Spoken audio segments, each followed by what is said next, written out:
Hi, my self प्रथम साबले। आज हम बात करने वाले हैं सोसाइटी के बारे में। अक्सर मैं लोगों के मुंह से सुनता रहता हूँ कि सोसाइटी ने ये कर दिया, वो कर दिया, हम इन लोगों के कारण तब पीछे हैं, सोसाइटी ने हमें सपोर्ट नहीं किया, उस समय हम ये सब ऐसा कर देते, वैसा कर देते, तो ये सारी चीज़ें हो जाती, फलाना फलाना। बट क्या आप लोगों ने कभी सोचा है कि अगर सोसाइटी नहीं होती तो एक्चुअल में क्या होता? देखो, सोसाइटी आप जितना छोटा कॉन्टेक्स्ट सोचते हो उतना छोटा कॉन्टेक्स्ट नहीं है। Society equals to religion, society equals to culture. जी हाँ, रिलीजन और कल्चरल कॉन्टेक्स्ट भी आपके सोसाइटी की वजह से ही बिल्डअप हुए हैं। इफ इमेजिन करो कि सोसाइटी नहीं है। मैं आपको एग्जांपल के तौर पे समझाता हूँ। हम दो बच्चे लेते हैं, छोटे छोटे, ठीक है।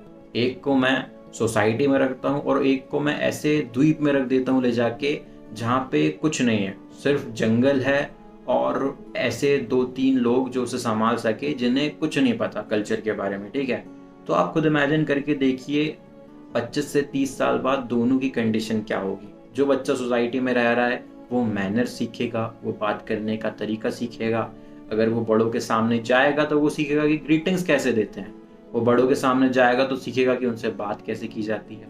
वो सीखेगा, बचपन से वो सीखते रहेगा अपने से बड़ों से बात करना, अपने करियर पे फोकस करना, सोसाइटी के लिए सही क्या है, गलत क्या है। सोसाइटी का पॉइंट ऑफ व्यू मेरा सिर्फ सोसाइटी से नहीं है, हमारी आने वाली जनरेशन के लिए क्या बढ़िया है, क्या गलत है, और क्या क्या ऐसी चीज़ें हैं जो हमें करनी चाहिए और नहीं करनी चाहिए। But at the same time हम एक ऐसे बच्चे को लेके चल रहे हैं जिसे हमने सेकेंडली द्वीप में छोड़ दिया था, एक टापू में छोड़ दिया था।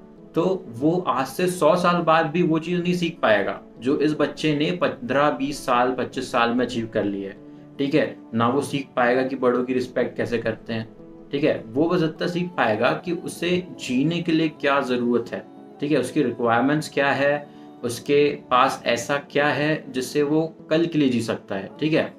मान लीजिए कि वो ऐसे ज़िंदगी जी रहा है कि मैं कल क्या खाने वाला हूँ और मुझे जीने के लिए क्या-क्या रिक्वायरमेंट्स है एंड फलाना फलाना चीज़ें। But at the same time जो सोसाइटी वाला बच्चा है वो कल्चरल रहेगा। कल्चरल कैसे रहेगा?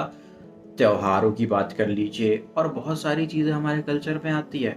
हाउ टू बिहेव, अच्छाई बुराई, किसी से अच्छा बिहेव करने में अच्छा होता है या ये बुरा करने में बुरा होता है। आपको कैसे पता कि बुरा बुरा होता है और अच्छा अच्छा होता है?